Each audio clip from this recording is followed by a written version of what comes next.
Hey everyone, and welcome back to my channel, Everyday Life with Liz. My name is Melissa, if you didn't know, and today let's talk about all things motherly. Let's talk about postpartum recovery and the things they expect you to know but don't tell you. If you're an expecting mom that just doesn't know what's going to happen after you have a baby, this one is for you. Let me tell y'all, you really have to have like family, friends, somebody close to you that has actually had a baby and went through this stuff, so they can prepare you and tell you what to expect, because they do not go over this during your pregnancy or at the hospital. Now, they will give you things at the hospital for you to use and things to send you home with, but other than that, you are on your own.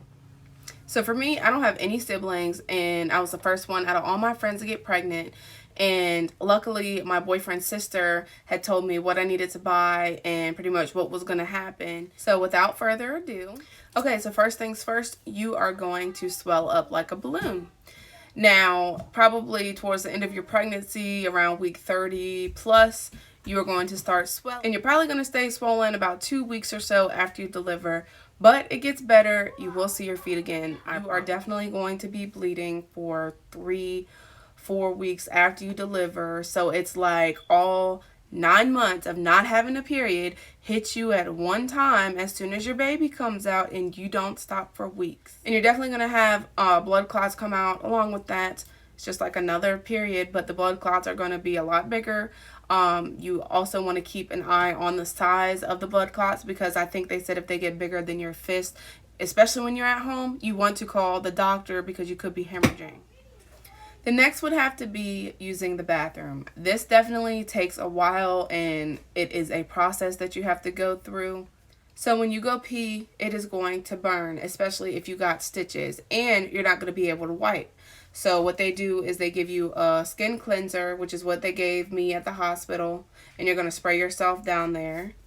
And then they give you a peri bottle. You're going to fill this up with warm water, and then you're just going to spray yourself off down there.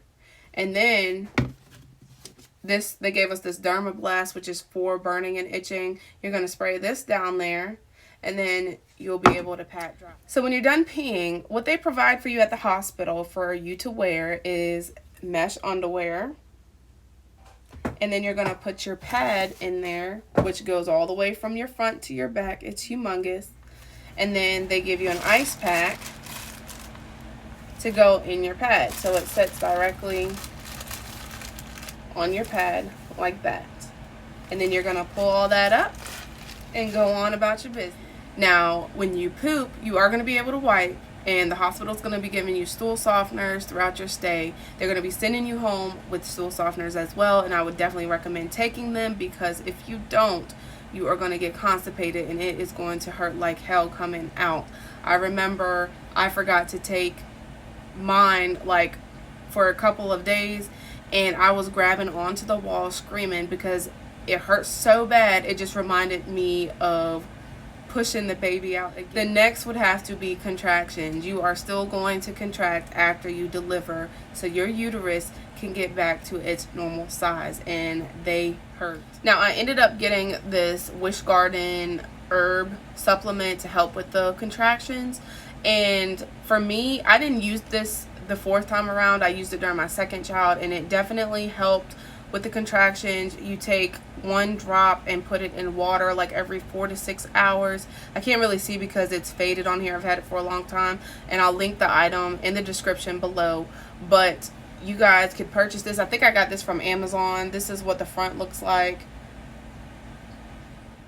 Now, this is probably the most painfulest part of the whole postpartum recovery thing. And it is when the nurses come in and press on your stomach to help your uterus contract and to check your bleeding. This hurts so bad. I cringe just to even think about that, because that's how bad it hurt. Your milk is definitely going to come in anywhere from 1 to 3 days after you deliver. And your boobs are going to be so engorged, it is going to hurt, and you are going to start leaking. So what you are going to want to do is utilize these are nursing pads, and that is what you are going to use to put in your bra so you don't leak. So with that being said, that leads us into our next item, which would be cabbage leaves. If you do not plan on breastfeeding, use cabbage leaves to dry up your milk. Now, some hospitals will give you a pill while you're there if you decide you're not going to breastfeed, and that dries up your milk supply. My next thing would be not to expect your stomach to go back to its natural size as fast as you think it's going to be. It doesn't. It takes a while. It takes almost a year for your whole body to heal up and go back to how it was before you got pregnant. So just give it time. You are going to be so damn thirsty that you would probably think that you just left the Sahara Desert and came back. That's how thirsty you are going to be.